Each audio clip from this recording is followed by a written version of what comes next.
Let yourself be still now. There is nothing left for you to do tonight. The day is behind you, finished, whether it was easy or hard, and it does not need you anymore. You can set it down the way you would set down a heavy bag at the end of a long road, knowing you will not have to lift it again until morning, and morning is far away. Let your shoulders grow heavy. Let your hands grow soft and open against the bed. Let your breath grow slow and deep and quiet, the way the great rivers move far out on the wide plain, unhurried, going where they have always gone, asking nothing of anyone. There is no need to hold anything tonight. The room is dark and warm around you, and you are safe inside it, and you can let go. Listen, the story I am going to tell you tonight is very old. It is one of the oldest stories that people ever wrote down, older than most of the cities you have heard of, older than the books that come after it. It was pressed long ago into soft clay with a reed, in a land between two great rivers, and then the clay was dried, and the story slept in the dry earth for thousands of years, waiting. It is a story about a king who went looking for something he could not find, and about what he learned to love instead. But you do not need to remember any of it. You do not need to follow every word. The words are only a soft road for you to walk down until you fall asleep, and you are welcome to fall asleep at any time. Whenever your mind drifts, let it drift. Whenever your thoughts wander away from my voice, let them wander. That is exactly what is meant to happen here. Tonight we go to a land long ago, a flat and sunlit country lying between two slow rivers, where the first great cities of the world were built out of mud and reed and patient hands. The fields were green where the water reached them, and gold where it did not. The sky was very wide and very high, and at night it filled with more stars than you could ever count, leaning low over the flat land. And on that wide plain stood a city, walled and proud, and its name was Uruk. Imagine that land for a moment, the way you might imagine a place from a dream half remembered. The two great rivers winding slowly across the flat earth, brown and patient, bringing their water down from far mountains to the dry plain. The reed marshes at the water's edge, whispering softly when the wind moves through them. The flat fields stretching away under a sky so wide it seems to curve down and touch the ground at every edge of the world. There is a deep old calm to such a country, where everything moves slowly, where the water has always come and always gone, where the people have learned to live with the long, unhurried rhythm of the seasons. Let that calm begin to gather around you now, broad and patient as the plain itself. Picture the walls of Uruk in the last light of evening. They are made of baked brick, warm and rose-colored where the low sun touches them, and they run a long way around the city, high and strong and well-made. Inside them are streets and houses and temples and gardens, and the smell of bread and river water and dust settling as the day cools. And over all of it, in those days, ruled a king. His name was Gilgamesh, and our story is his. Let his name settle softly in your mind, and let the warm walls of his city stand quietly around you, and let yourself begin, already, to drift toward sleep.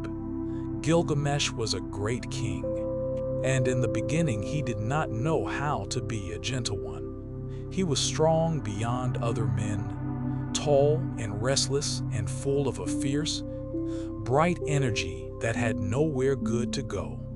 He built and he tore down and he built again. He drove his people hard. He could not be still. There was something in him always reaching for more, always wanting to be the strongest, the highest. the one whose name would not be forgotten. And that reaching made him lonely, though he could not yet have said so.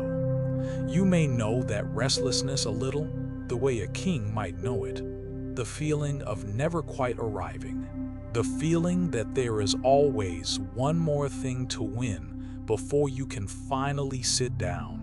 Hold that feeling gently for a moment, here in the dark, and know that this whole story is about how it is laid to rest.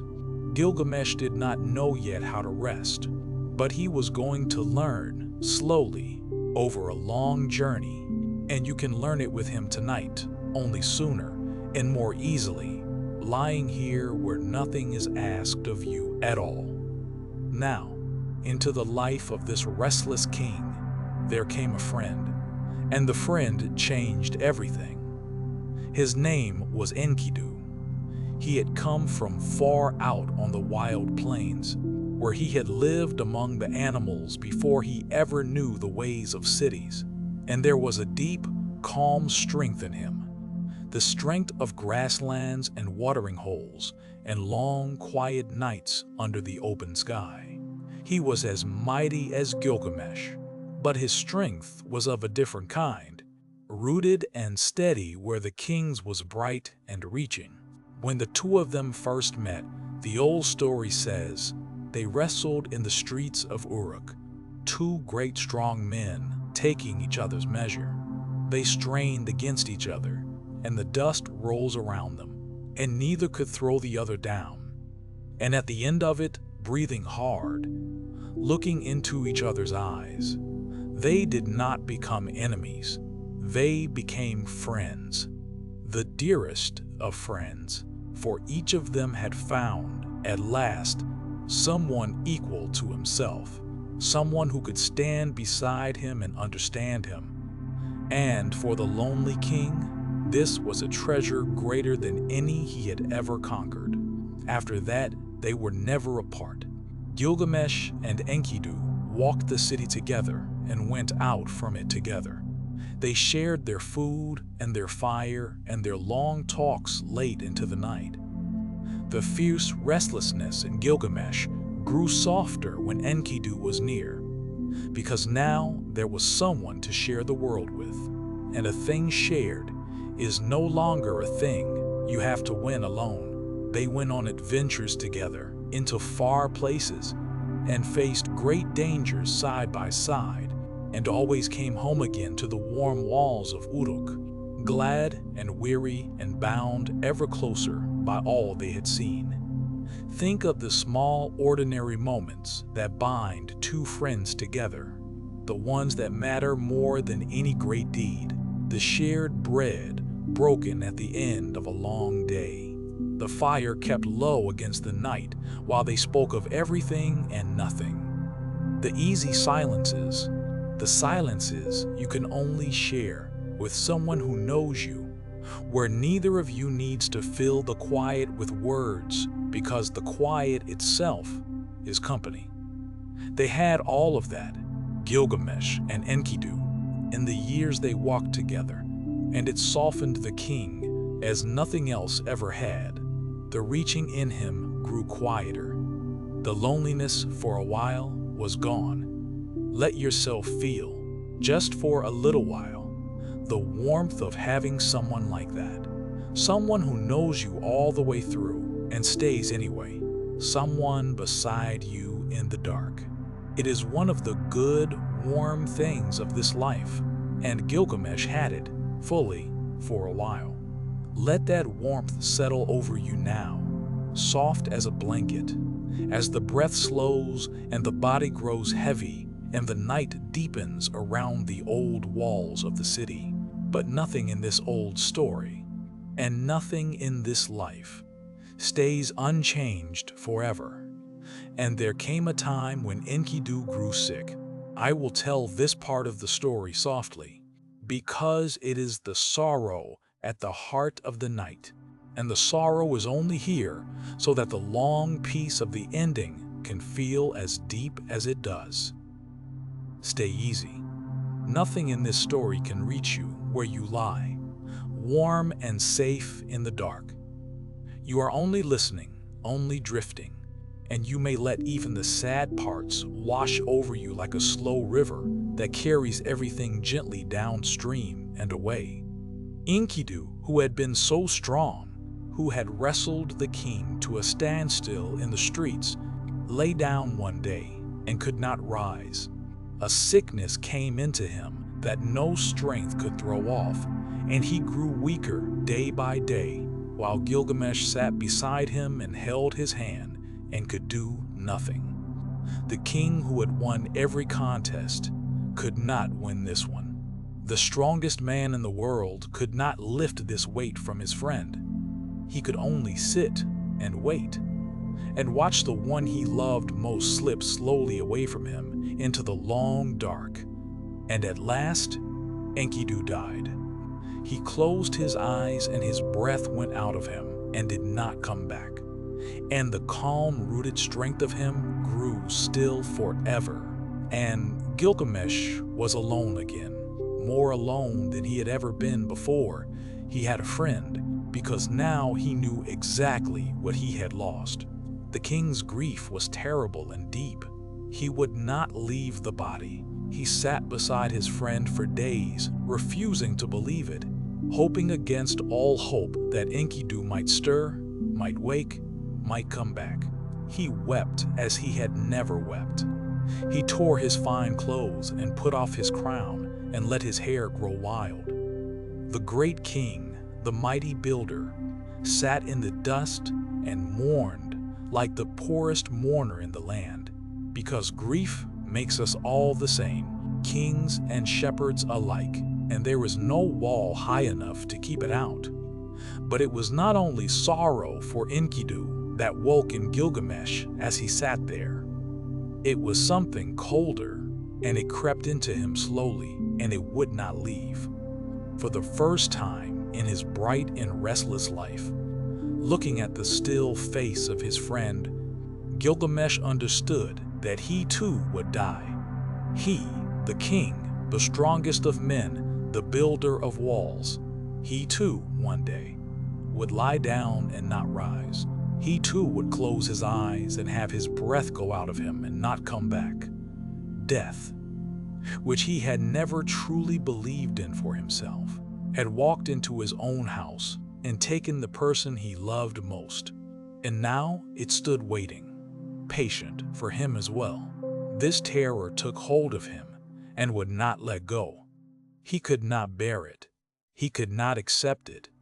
And so, rising at last from the dust, wild-eyed and grieving and afraid, Gilgamesh made a decision that would send him out on the longest journey of his life. He would not die. He would find a way to escape death itself.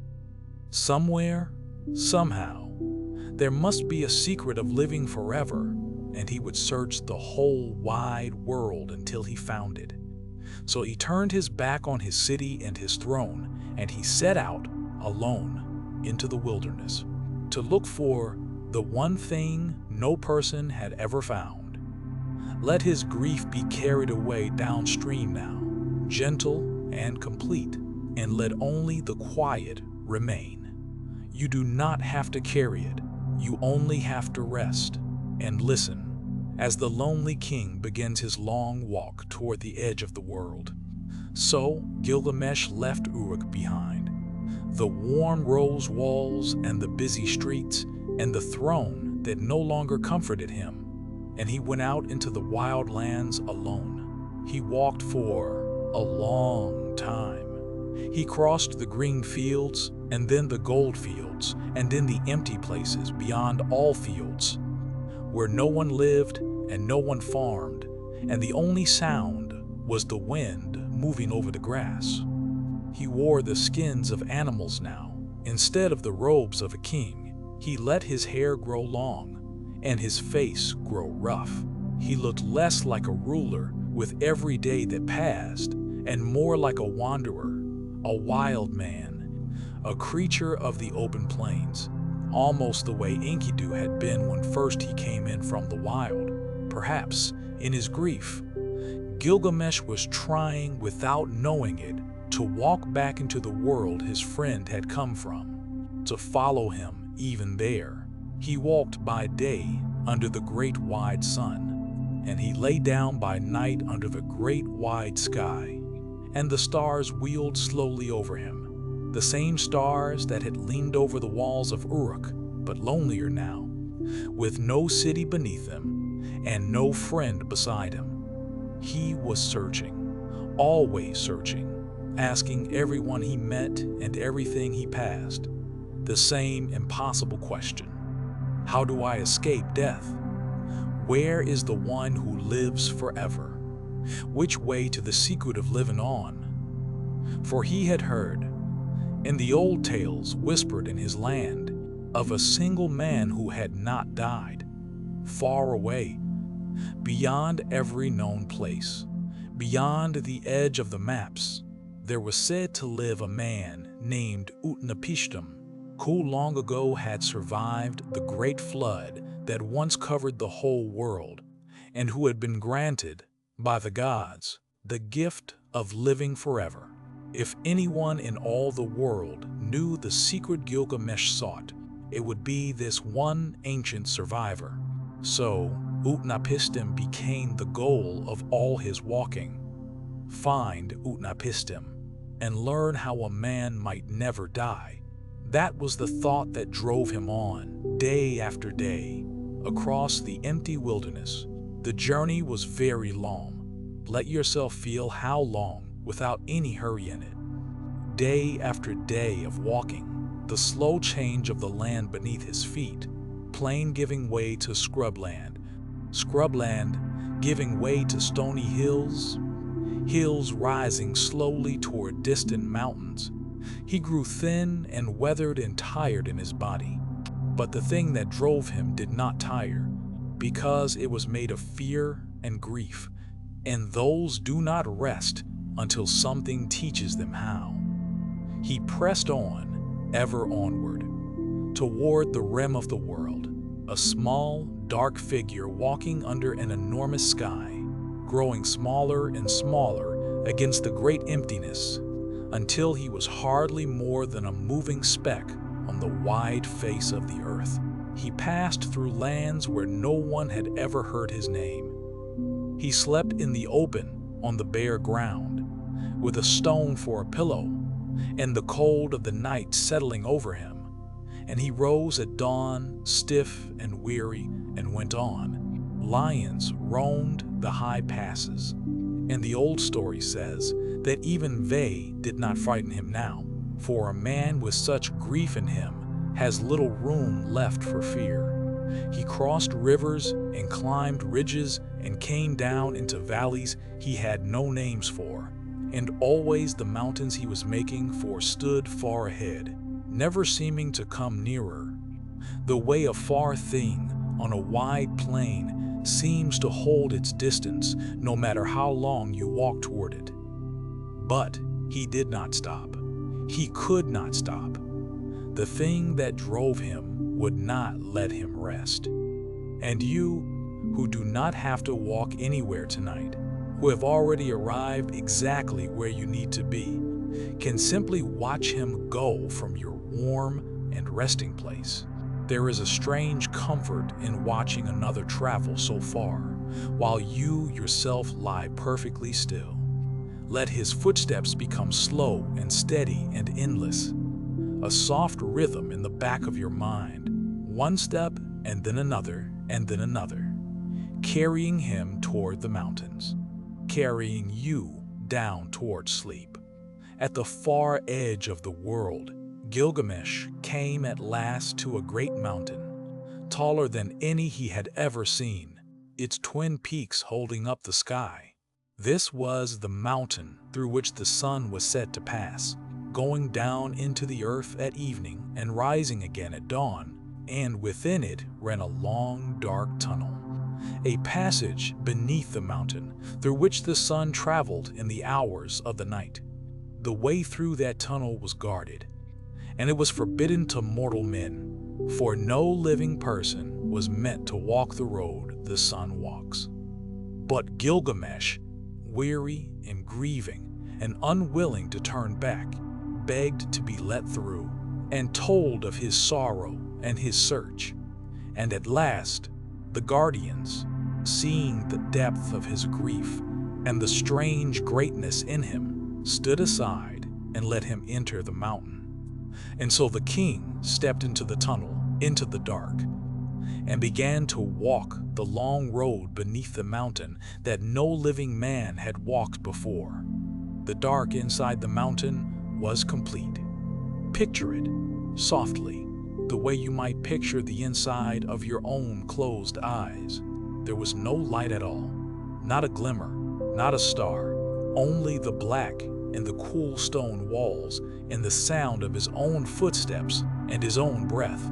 Gilgamesh walked into that darkness, and behind him the entrance dwindled to a tiny point of light, and then was gone, and there was nothing ahead but more dark. And he had no way to know how far the passage ran or whether it had any end at all.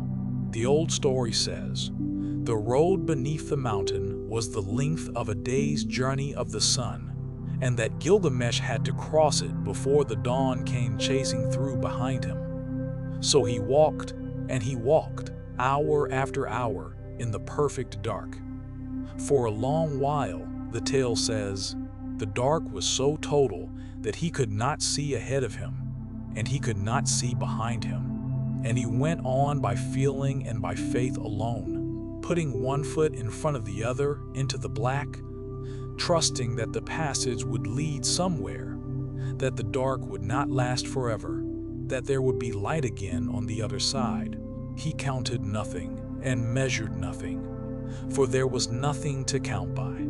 He simply walked and trusted, and let the dark hold him as he passed through it. Sometimes he thought of Enkidu, and sometimes he thought of nothing at all, and the dark was the same either way, soft and total and cool, and his footsteps went on, the only sound in all that great black quiet beneath the mountain. There is something restful in that long, dark walk, when you let yourself sink all the way into it. No sights to take in, nothing to look at or judge or want. Only the cool dark and the steady rhythm of walking and the simple trust that this passage leads somewhere good. It is not unlike the place you are drifting toward now, the soft dark that comes just before sleep, where the sights of the day go out one by one and there is only the quiet and the slow breath and the trust that you will come out the other side into morning. And at last, far ahead, after the long hours of black, Gilgamesh saw it, a faint glow, a first thin gray, then a soft gold, the light growing slowly as he walked toward it, until the mouth of the tunnel opened before him, and he stepped out from under the mountain into the open air again, blinking, into a place more beautiful than any he had ever seen. He had come through the long dark. He had reached the far side of the world, and before him lay a garden by the shore of a great sea, where the trees bore jewels instead of fruit, leaves of lapis and fruit of carnelian, shining softly in the light at the edge of the world.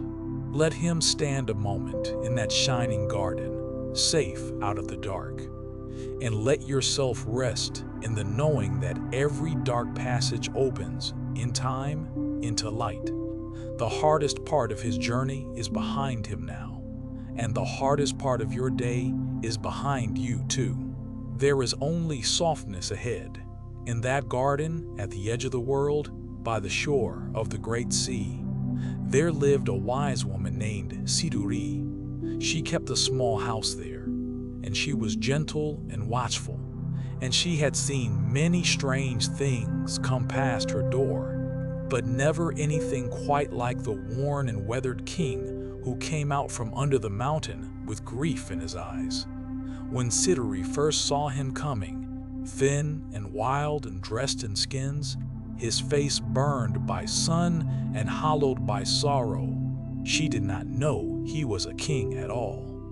She thought he might be some dangerous wanderer, and she went inside and barred her door.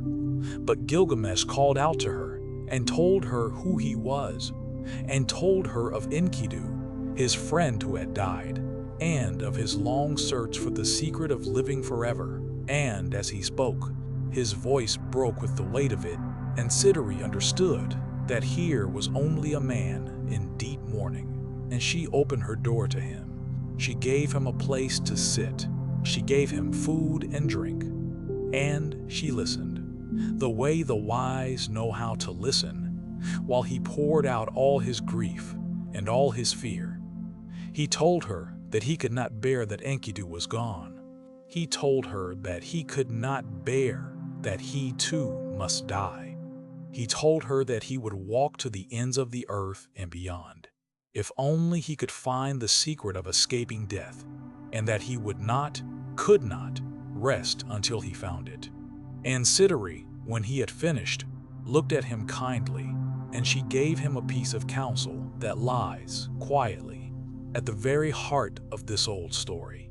She told him gently that the thing he was searching for, the escape from death, was not a thing that any human being would ever find. For when the gods made people, the old story says she told him they kept eternal life for themselves and gave death to humankind as part of what it is to be human. No mortal escapes it. Not the strongest, not the wisest, not the greatest king. It is simply the way of things, and no amount of walking will walk a person around it. But she did not say this to crush him. She said it to free him, because then she told him the rest. Since death comes to all, she said, do not spend the short bright days you have in chasing after what cannot be caught.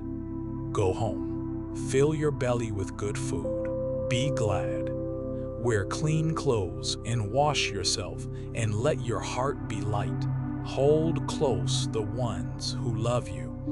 Let the small good things of an ordinary life, a warm meal, a clean garment, a beloved face, be enough, because these, and not some impossible forever, are the true gifts given to mortals. This, she told him, is the portion of humankind. This is what a life is for. She spoke to him for a long while there, in her small house by the shining water, while the sea moved softly outside and the light shifted on the waves. She did not hurry him, and she did not scold him. She only set the truth before him as plainly and as gently as she could, the way you might set a cup of cool water before someone who has walked too far in the heat. The forever you are chasing was never yours to find. But look, she seemed to say, at all that is yours. The taste of good food, the feel of clean water on tired skin, the faces of those who love you and wait for you at home. These are not small things. These are the whole of what a life is made of. And they are enough, and more than enough, if only you can learn to see them. It was wise counsel and kind, and you may let it settle over you now as gently as it settled, in time, over the heart of the grieving king. The point is not to escape the night. The point is to rest sweetly within it.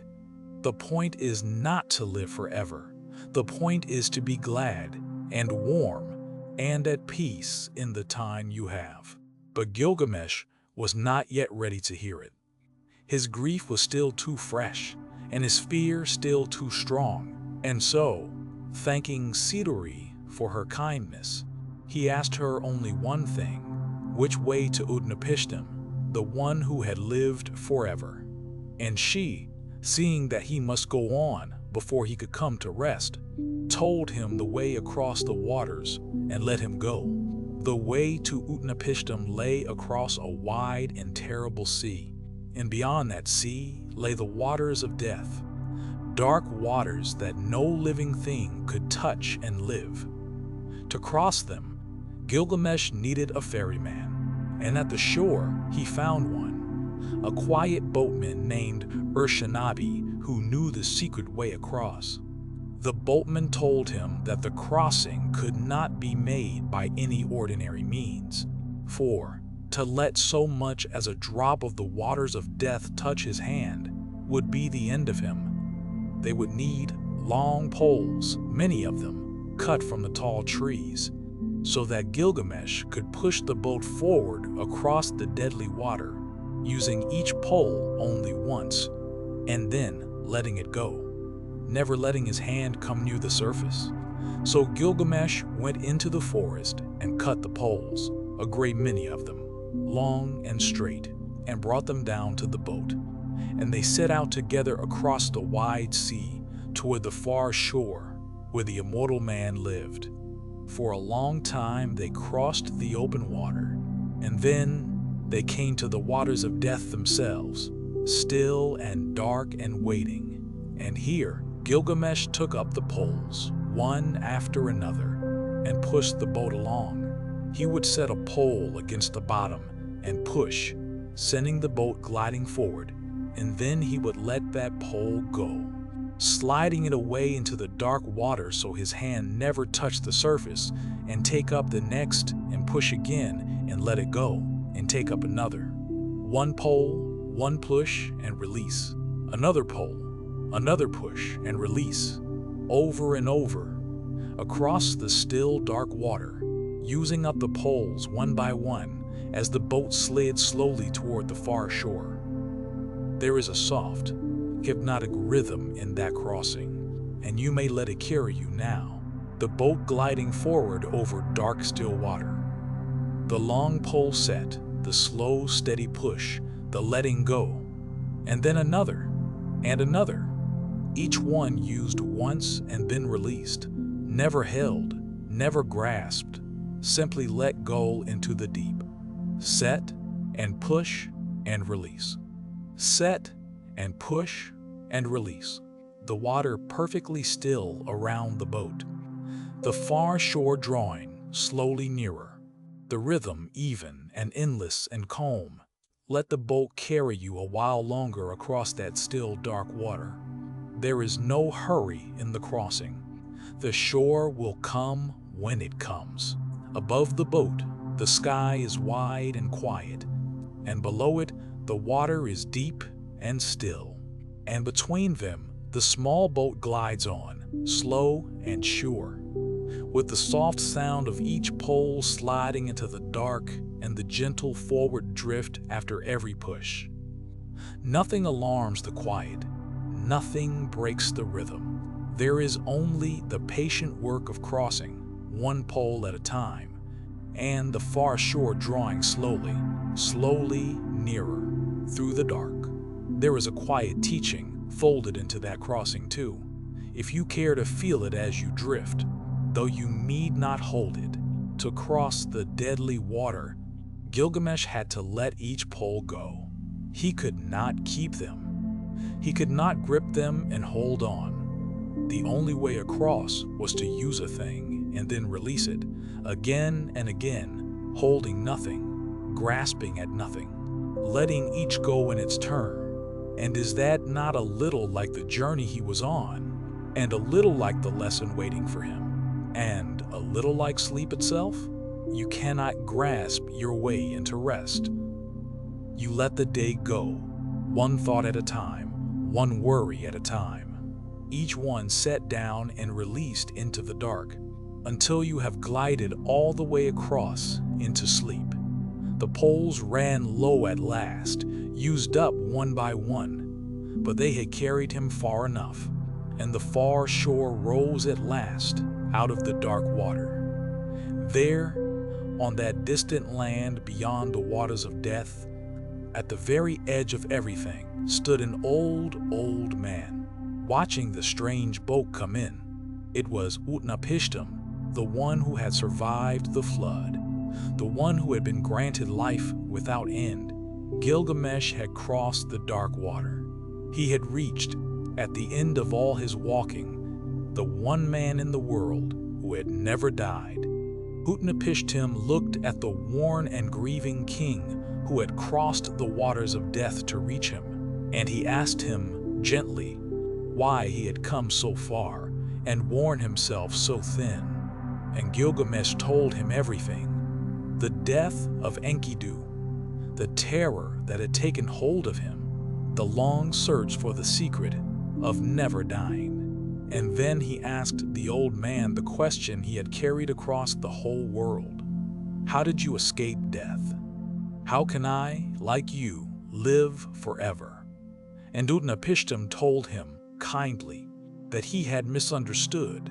His own deathlessness, the old man explained, had been a single gift from the gods, given long ago after the great flood, for reasons that belonged to that one time and would never come again. It was not a secret. It was not a skill. It was not something that could be learned or earned or sought out and seized. There was no method, no road, no doorway to forever that a person might walk through if only they searched hard enough. Gilgamesh had crossed the whole world chasing a thing that did not exist as he imagined it. The deathlessness he sought was simply not for him, nor for any other mortal, and no journey, however long, could change that. It was a hard thing to hear after so far a road, but the old man, seeing the king's deep weariness and the depth of his grief, did not send him away with nothing. He told him of one thing, one small mercy. At the bottom of the sea, in the deep water, there grew a certain plant, thorny and strange, and whoever held that plant would have their youth restored to them. It would not make a person live forever, but it would give back the freshness of young years, and that was something. And it was a kindness from the old man to the worn-out king. So Gilgamesh, hearing this, went out to the deep water. He tied heavy stones to his feet, the old story says, so that they would carry him down, and he sank beneath the surface into the deep, down and down through the dark water, until he reached the very bottom of the sea. And there, growing among the stones, he found it, the thorny plant of youth. It pricked his hands as he grasped it, but he held on. And he cut the stones from his feet, and he rose back up through the water and broke the surface with the precious plant in his hand. He had it. After everything, he had won something real to carry home. He did not eat it at once. He fought in his care that he would carry it back to Uruk, and that he would let an old person of his city eat of it first, to be sure it truly worked, before he took it himself. And then, perhaps, all his people might share in it and grow young again, and the long road would have been worth the walking after all. So he turned at last for home, the boatman beside him, the plant of youth held carefully in his hand, and began the long journey back across the waters and the world toward his city. And then, near the end of the road, a small and quiet thing happened, the kind of thing that changes everything. One evening, hot and tired from traveling, Gilgamesh came upon a pool of cool, clear water, and he set down the plant of youth at the water's edge. And he went in to bathe and to rest his weary body in the cool. And while he bathed, the old story says, a serpent came, drawn by the scent of the plant, silent and unseen. And it took the plant of youth and slipped away with it into the grass and was gone. And as it went, it shed its old skin and left it behind, fresh and renewed. And so it is, the old tellers said, that serpents shed their skins and seem to grow young again, while people do not. Feel how small a thing it was and how large. A moment of rest by cool water, a precious thing set down for only a little while, a silent visitor in the grass. It is the kind of loss that comes not from any great enemy or any mighty battle, but from a quiet, ordinary moment when our attention slips, the way so many of the things we lose in life slip away from us, softly, when we set them down to rest. There is no villain in it. There is only the way of the world, in which nothing is held forever, in which even the plant of youth itself must pass on to another, and the snake grows young while the man grows old. When Gilgamesh came out of the water and saw that the plant was gone, he wept. After all his walking, after the long dark under the mountain, after Siduri and the waters of death, and the deep dive to the floor of the sea, the one thing he had won was lost in a careless moment to a passing snake, and he had nothing to carry home but his empty hands. He sat down by the pool, the old story says, and he wept for everything, for Enkidu, for himself, for the long road and the lost plant and the forever he would never have. And in that weeping, something in him, at last, began to let go. For when Gilgamesh had wept all his tears beside that pool, and the plant was truly gone, and there was nothing left to chase, a strange quiet came over him. He had reached the end of his searching. He had walked to the very edge of the world and beyond it, crossed the long, dark, and the deadly water, found the one immortal man and the plant from the floor of the sea. And in the end, he had nothing of forever to show for any of it. The thing he had wanted could not be had. And somehow, in finally knowing that, all the way down, the terrible reaching in him began to grow still. So he turned, with empty hands and a quieter heart, and he made the long way home, back across the waters, back over the wide world he had crossed in his grief, back toward the city he had left so long ago.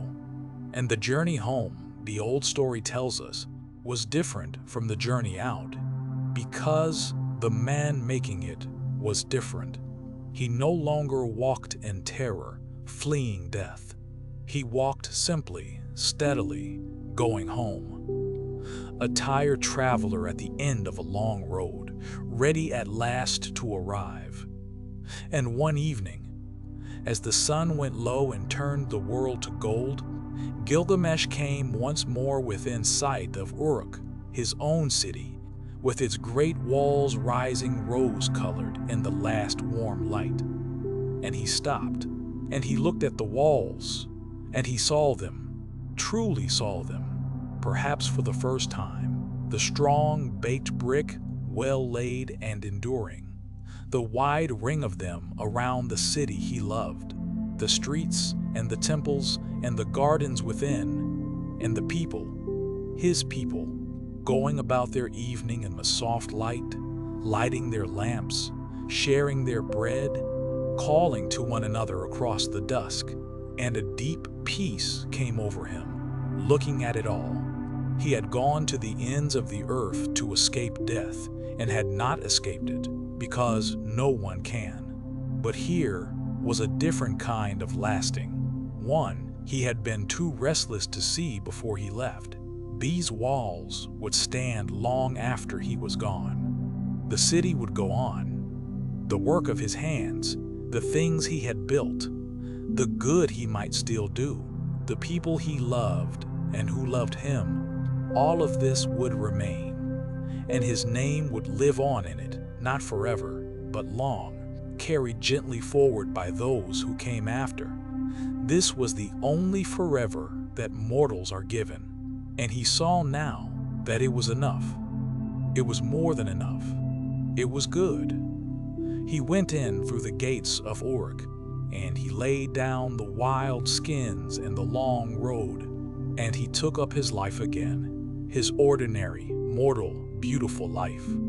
He ate good food and wore clean clothes and slept in his own bed within his own walls, just as wise Siduri had told him to, long ago.